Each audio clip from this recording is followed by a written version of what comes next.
ஆன்மீக சொந்தங்கள் அனைவருக்கும் வணக்கங்க. இன்றைக்கி நம்மளுடைய சேனலில் என்னென்ன மாதிரியான தகவலெல்லாம் பார்க்க போகிறோம் அப்படின்னு பார்த்தீங்கன்னா, ராசி சக்கரத்தில் 2வது ராசியாகவும் சுக்கிர பகவானை ராசி அதிபதியாக பெற்றிருக்கக்கூடிய ராசிக்காரங்கள் யாருன்னு பார்த்தீங்கன்னா ரிஷப ராசி தான். இந்த ராசி அன்பர்களுக்கு இந்த அமாவாசைக்கு பிறகு சில பல நல்ல பலன்கள்லாம் உங்கள் வாழ்க்கையில் நீங்கள் பார்க்க போகிறீங்க அப்படின்னு சொல்கிறாங்க. அந்த விஷயங்கள்லாம் என்ன, மேலும் நீங்கள் இந்த காலகட்டத்தில் என்ன மாதிரியான விஷயத்தில் ரொம்ப கவனமாக இருக்கணும், என்னென்ன விஷயம்லாம் பண்ணணும் பண்ணக்கூடாது, முக்கியமாக கிரகங்களின் அடிப்படையின் படி என்னென்ன விதமான சுப பலன்கள் உங்களுக்கு நடக்க போகுது, என்னென்ன விதமான அசுப பலன்கள் நடக்க போகுது அப்படிங்கிறத பற்றி தான் நான் இந்த பதிவின் மூலியமாக உங்கள்கிட்ட ஷேர் பண்ணிக்க போகிறேன். இந்த பதிவில் சொல்லக்கூடிய ஒவ்வொரு தகவலுமே நிச்சயமாக உங்களுக்கு பயன் தரக்கூடிய தகவலாக தான் இருக்கும். ஸோ வீடியோவை ஸ்கிப் பண்ணாமல் தொடர்ச்சியாக பாருங்கள். அது மட்டும் இல்லாமல் இது போன்ற ஆன்மீகம் சார்ந்த வீடியோக்குள்ளெல்லாம் நீங்கள் முழுசாக பார்க்கணும் அப்படின்னு ஆசைப்பட்டால் நம்ம சேனலை மறக்காமல் சப்ஸ்கிரைப் பண்ணிவிட்டு கீழே இருக்கும் பெல் ஐகானையும் மறக்காமல் கிளிக் பண்ணிவிடுங்க. அப்போ தான் நம்ம சேனலில் போடுற ஒவ்வொரு வீடியோவுமே நோட்டிஃபிகேஷனாக உங்கள்கிட்ட உடனுக்குடனே வந்து சேரும். மேலும் உங்களுக்கு மகாலட்சுமி தாயாரை ரொம்ப ரொம்ப பிடிக்கும்னா அந்த வீடியோக்கு ஒரு லைக் பண்ணிவிட்டு உங்களுடைய ஆள் மனதில் நிறைவேறாத விஷயம் அப்படின்னு சொல்லிட்டு நிறையவே இருக்கும், அதில் ஏதோ ஒரு விஷயம் நடக்கணும்னு சொல்லி மனதார வேண்டிட்டு நம்மளுடைய கமெண்ட் பாக்ஸில் மகாலட்சுமி தாய்க்கு போற்றின்னு சொல்லி மறக்காமல் பதிவிடுங்க.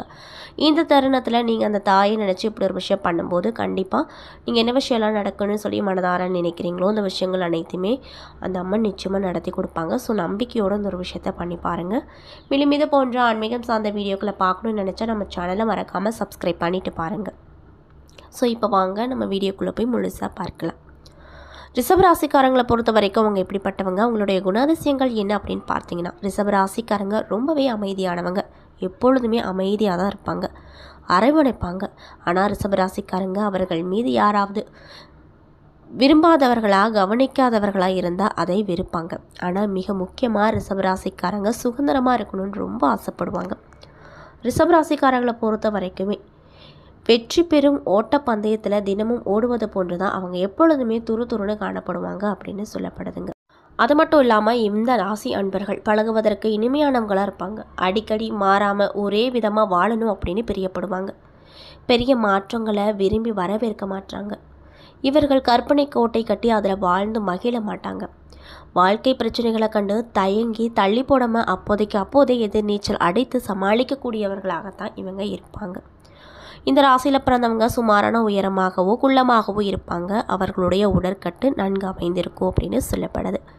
மேலும் சுக்கிரனுக்கு இந்த ராசி ஆட்சி வீடு அப்படிங்கிறதுனால இந்த ராசி பெண்களுக்கு நுண்கலைகளில் அதிக ஈடுபாடு இருக்கும்.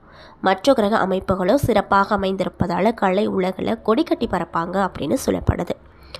மேலும் நண்பர்களிடம் சுமூகமாக பேசினாலுமே ஓரளவு ரகசியத்தை மட்டும் தன்னுடைய மனசில் வச்சுக்கிட்டு மற்ற விஷயங்களை சொல்ல மாட்டாங்க. ரிஷபராசி நேர்கள் சிலர் அதிகமாக தர்ம சிந்தனை கொண்டவங்களாக இருப்பாங்க அப்படின்னு சொல்லப்படுது. ரிஷபராசி என்பவர்கள் திருமண விஷயத்தை பொறுத்த வரைக்கும் மிக அக்கறையாக இருப்பாங்க. திருமணமானதும் தம்பதிகள் ஒற்றுமையோடு பழகி வாழணும் அப்படின்னு ரொம்ப ஆசைப்படுவாங்க. மேலும் இந்த ராசிக்காரங்களுக்கு கன்னி ராசியிலோ மகர ராசியிலோ பிறந்தவங்க ஜோடி சேர்ந்தாங்க அப்படின்னா மிக பொருத்தமாக இருக்கும். மேலும் சிம்மம் கும்பம் ராசியில் பிறந்தவங்களை சேர்க்காமல் இருப்பது நல்லது அப்படின்னு சொல்லப்படுது. ரிஷபராசிக்கு சுக்கிரன் சொந்த வீட்டுக்காரனாகவும் சந்திரன் உச்சனாகவும் இருப்பதால் இந்த ராசிக்காரங்க மன வாழ்க்கையை சுவைப்பதில் மிக கவனமாக இருப்பாங்க. அது மட்டும் இல்லாமல் இந்த ராசி பெண்கள் தங்களுடைய அழகாக உடை உடுத்தி விரும்புவதை போல சமையல் அறையும் சுத்தமாக வச்சுருக்கணும் அப்படின்னு சொல்லி ரொம்ப ஆசைப்படுவாங்க அப்படின்னு சொல்லப்படுது. அது மட்டும் இல்லாமல் இந்த ராசி அன்பர்கள் பொதுவாகவே ரொம்ப நல்லவங்களாக இருப்பாங்க, எப்பொழுதுமே அமைதியாகவே இருப்பாங்க. ஆனால் இவங்களுக்கு கோவம் திடீர்னு வந்துருச்சுன்னா கட்டுக்கடங்காத கோவமாக தான் வரும் அப்படின்னு சொல்லப்படுதுங்க. மேலும் இந்த ராசி பெண்கள் வெள்ளை உடைத்தான் ரொம்பவே ஆசையை அணிவாங்க. வண்ண துணியாக இருந்தாலுமே தும்பைப்பூ மாதிரி சலவை துணியை உடுத்துவாங்க. எந்த காரியத்தையும் திறன்பட செய்தோடு குறுகிய நேரத்தில் செய்து முடிக்கும் ஆற்றலும் உடையவங்களாக இருப்பாங்க. தனக்கென ஒரு வழியை ஏற்படுத்தி அதன் வழியில் செல்வாங்க. இலகிய மனமும் தரலாத சிந்தனையும் உடையவங்களாக தான் இவங்க எப்பொழுதுமே மற்றவங்க முன்னாடி காணப்படுவாங்க அப்படின்னு சொல்லப்படுது. இப்படிப்பட்ட அன்பு நேயர்களுக்கு இந்த காலகட்டம் என்னென்ன விதமான நற்பலன்களையும் மாற்றத்தையும் தரப்போகுது அப்படிங்கிறத பற்றி தான் நான் இந்த பதிவில் உங்கள்கிட்ட முழுமையாக ஷேர் பண்ணிக்க போகிறேன். ஸோ வீடியோ ஸ்கிப் பண்ணாமல் தொடர்ச்சியாக பாருங்கள், அப்போ தான் உங்களுக்கு புரியும். மேலும் ரிஷபராசிக்காரங்க இந்த பதிவை பார்க்குறீங்க அப்படின்னா நான் சொன்ன விஷயம்லாம் உங்களுக்கு மேட்சாக இருந்துச்சுன்னா நம்மளுடைய கமெண்ட் பாக்ஸில் உண்மை அப்படின்னு சொல்லி மறக்காமல் பதிவிடுங்க. ஸோ இப்போ வாங்க நம்ம வீடியோக்குள்ளே போய் தெளிவாக பார்க்கலாம். ரிஷபராசிக்காரங்களுக்கு இந்த காலகட்டம் எப்படி இருக்க போகுதுன்னு பார்த்தீங்கன்னா, விழிப்போடு செயல்பட வேண்டிய நேரமாக அமைஞ்சிருக்கு. மேலும் உங்களுடைய ராசி அதிபதி அப்படின்னு சொல்லக்கூடிய சுக்கிரன் பூர்வ புண்ணிய ஸ்தானத்தில் நீச்சபங்க ராஜயோகம் பெற்றிருக்காரு. இதனால் உங்களுக்கு என்ன மாதிரியான நிகழ்வு நடக்கும்னு பார்த்தீங்கன்னா, சொத்து இல்லாதவர்களுக்கு புதிய வீடு வாகன யோகம் உண்டாகும். கூட்டு குடும்பத்தில் மகிழ்ச்சி கிடைக்கும். பெண்களுக்கு பிறந்த வீட்டு பாக பிரிவினை, சொத்து பணம் நகை கிடைக்கும். ஜாமீன் வழக்கு செக் மோசடி வழக்கில் தீர்ப்பு அப்படிங்கிறது உங்களுக்கு சாதகமாக இருக்கும். திருமணத்திற்கு நல்ல வரன் அமையும். ராசிக்கு செவ்வாயின் 8வது பார்வையின் சனியின் 3வது பார்வையும் பதியுது. இதனால் உங்களுக்கு என்ன மாதிரியான விஷயம் நடக்கும்னு பார்த்தீங்கன்னா, மனதில் குழப்பன்றது அதிகரிக்கும். செயல்களில் சங்கடமும் முயற்சியில் இழுப்பறையும் உண்டாகும். கை கால் வலி மற்றும் உடல் உபாதைகள் வைத்தியம் செய்வீங்க. அண்ணன் தம்பிகளுக்கிடையே அனுசரித்து போவது நலங்க. இன்னும் சிலருக்கு வேற்று மத நம்பிக்கை அதிகரிக்கும். அரசு பணியில் இருக்கக்கூடியவங்களுக்கு அதிகாரிகளின் அன்பு மற்றும் ஆதரவால் பணி உயர்வு கிடைக்கும். மேலும் தீபாவளிக்கு வீட்டு தேவைக்கான புதிய பொருட்கள் வாங்கி அவங்கள ரொம்பவே மகிழ்ச்சி படுத்துவீங்க. மேலும் விநாயகரை வழிபட்டு வர உங்களுக்கு நிம்மதி அப்படிங்கிறது நிச்சயமாக கிடைக்கும்.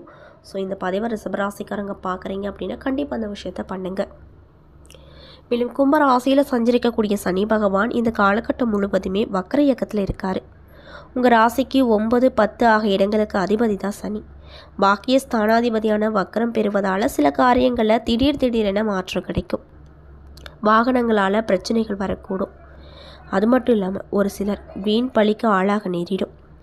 தொழில் உத்தியோகத்தில் இருக்கக்கூடியவங்களுக்கு உயர் அதிகாரிகளின் ஆதரவு கிடைக்கும். கலைஞர்களுக்கு புதிய ஒப்பந்தங்கள் கிடைக்கும். மாணவ மாணவிகளுக்கு படிப்பில் அக்கறை கூடும். பெண்களுக்கு வருமானம் அப்படிங்கிறது உயரக்கூடும். புதிய முயற்சிகளில் வெற்றி அப்படிங்கிறது கண்டிப்பாக கிடைக்குங்க. அது மட்டும் இல்லாமல் குருவின் பார்வை பலத்தால் கல்யாண முயற்சி ஏதாவது நீங்கள் செஞ்சிட்ருக்கீங்க அப்படின்னா அதில் நல்ல பலன் கிடைக்கும். கருத்து வேறுபாடு நீங்கும். வெளிநாட்டில் இருந்து வரும் அழைப்புகளை ஏற்றுக்கொள்வதை பற்றி யோசிப்பீங்க. உத்தியோகத்தில் கூடுதல் சம்பளமும் குதூகலமான சூழ்நிலையும் உருவாகும். உங்களுக்கு இடையூறாக இருந்தவங்க இப்பொழுது விலகுவாங்க. கடை திறப்பு விழா, கட்டிட திறப்பு விழா போன்றவற்றில் கவனத்தை செலுத்துவீங்க.